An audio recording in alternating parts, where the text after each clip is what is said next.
Hello மக்களே! உத்தபூர் என்ற கிராமத்துல ஊர் மக்கள் எல்லாரும் நலமோடும், நல்ல செல்வ செழிப்போடு வாழ்ந்துட்டு வந்துட்டு இருந்தாங்க. அப்போ இந்த கிராமத்துல லக்ஷ்மின்னு ஒரு அம்மா இருந்தாங்க. அவங்களுக்கு 2 பசங்க. பொண்ணு பேரு சனந்திகா மற்றும் பையன் பேரு தன்விக். ஒரு நாள் லட்சுமி அம்மாவுக்கு ஒரு ஃபோன் கால் வந்தது. அதான் பேசிட்டு இருக்கும்போது அம்மா என்னம்மா ஆச்சு?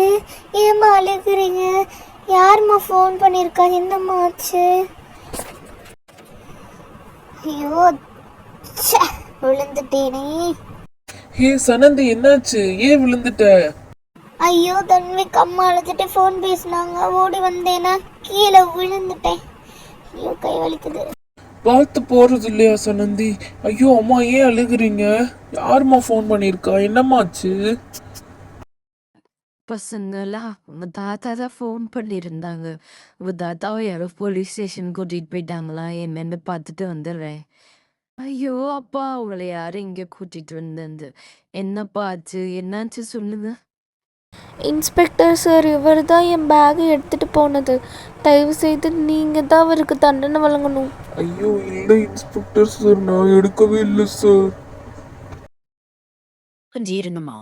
ஹலோ, சொல்லுங்க சார். அப்படிங்களா சார்? இங்கே தான் இருக்காங்க 2 பேரும். ஓ, இதுதான் நடந்துச்சா சார்?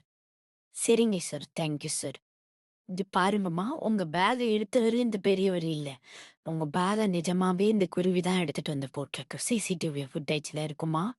அவர்கிட்ட மன்னிப்பு கேட்டுட்டு கிளம்புங்க.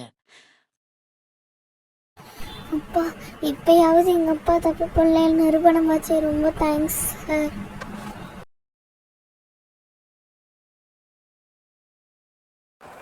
சாரி ஐயா, நீ மன்னிச்சிடுங்க. ரொம்ப நன்றி சார். வரேனா? ரொம்ப நன்றி சார்.